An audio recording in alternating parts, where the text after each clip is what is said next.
Isolasi mandiriku di hari ke-12.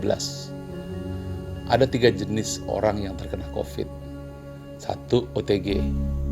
Dia tidak merasakan apa-apa. 2, menengah. Ia merasakan serangan virus yang cukup menyakitkan, demam, segala sakit badan, batuk, tapi masih bisa bernafas. 3, berat. Hingga sesak nafas dan sulit untuk bernafas, sempurna sakitnya. Saya termasuk kategori yang 2 atau menengah dan menuju ke 3. Intinya, kalau kita terkena nomor 2 dan 3, maka kita tidak lagi memiliki tubuh kita. Tubuh kita sudah dimiliki sepenuhnya oleh Mr. COVID-19. Badanmu demam, matamu berkunang-kunang, kulit serasa terbakar. Intinya, badanmu dikuasai oleh COVID. Lalu apa yang kamu miliki? Bukan tubuhmu lagi, tapi jiwamu. Ya, hanya itu yang kamu bisa kendalikan. Kalau kamu gagal mengendalikan pikiran dan jiwamu, maka dirimu bisa dikatakan selesai. Atau bahkan bisa lebih buruk lagi. Lalu apa tekniknya? Izinkan saya sharing dari pengalaman saya selama saya terkena COVID-19. Ada 5 langkah yang perlu kita kuasai di luar dari sisi medik sesuai dengan saran dokter tentunya. Yang ini adalah bagaimana secara mental dan spiritual. 1, saya harus pastikan gelombang otak saya berada di alpha mode, yaitu gelombang 7 hingga 14 Hz, gelombang damai dan tenang. 2, saya hindari gelombang 13 hingga 32 Hz yang membuat saya berpikir keras. Saya pernah mencoba untuk meeting 2 jam. Setelah selesai meeting, langsung semalaman grafik panas tubuh saya naik 38. Artinya ketika otak dipaksa berada pada gelombang beta, maka kita akan mengalami permasalahan yang luar biasa.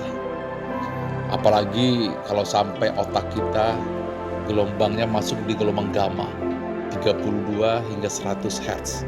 Di situ Anda panik, Anda bingung, Anda khawatir, Anda membayangkan hal-hal yang harusnya Anda pikirkan. Nah, dalam keadaan seperti ini, saya hindari bukan hanya berita-berita di WhatsApp yang negatif, Instagram yang juga negatif, bahkan untuk TV pun saya tidak berani nonton film yang ada kisah-kisah seremnya atau kisah-kisah pembunuhan, kisah sedih, kisah amarah, kisah perang dan seterusnya. Yang saya cari yang dimensi senantiasa alfa, seperti kisah hewan, kisah binatang, kisah tumbuh-tumbuhan, kisah perjalanan, itu saja. Jadi saya memastikan gelombang otak saya seperti air sejuk yang dingin. Dan saya usahakan selalu sampai di gelombang theta. Nah, theta itu lebih dalam dari gelombang alfa, 4 hingga 8 Hz. Itu adalah gelombang otak deep meditation. Di sini saya mulai berzikir perlahan, tafakur secara dalam, sampai diri merasa seperti hilang atau fana. Dalam bahasa gelombang otak disebut deep state. Di situ diri kita akan merasakan kebahagiaan yang tidak terperi, kedamaian yang tidak terkira.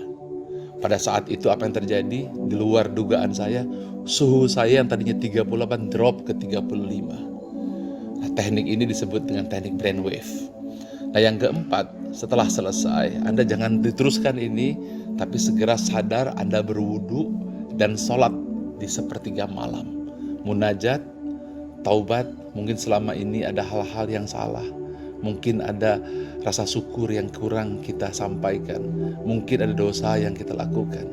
Taubat, lalu syukuri semua yang telah Allah berikan. Setelah selesai, yang terakhir, yang kelima, baca ayat suci Al-Quran. Setelah itu, ada tarik nafas dalam-dalam dalam keadaan berwudu. Anda tidur terlentang. Dan kemudian jangan lupa Anda tersenyum. Pada saat itu gelombang otak Anda sudah mulai masuk di gelombang delta stage. yaitu 0,5 hingga 4 Hz. Nah, ini yang harus kita lakukan ketika kita terkena COVID-19 secara emosional dan spiritual. Dan jangan lupa terakhir, sebelum tidur, Anda sunggingkan senyuman, lalu Anda tatap tulisan Allah yang ada di hadapan Anda. Saya pasang sengaja di tembok tulisan Nabi Muhammad SAW. Lalu ucapkan, I love you Allah, I love you so much.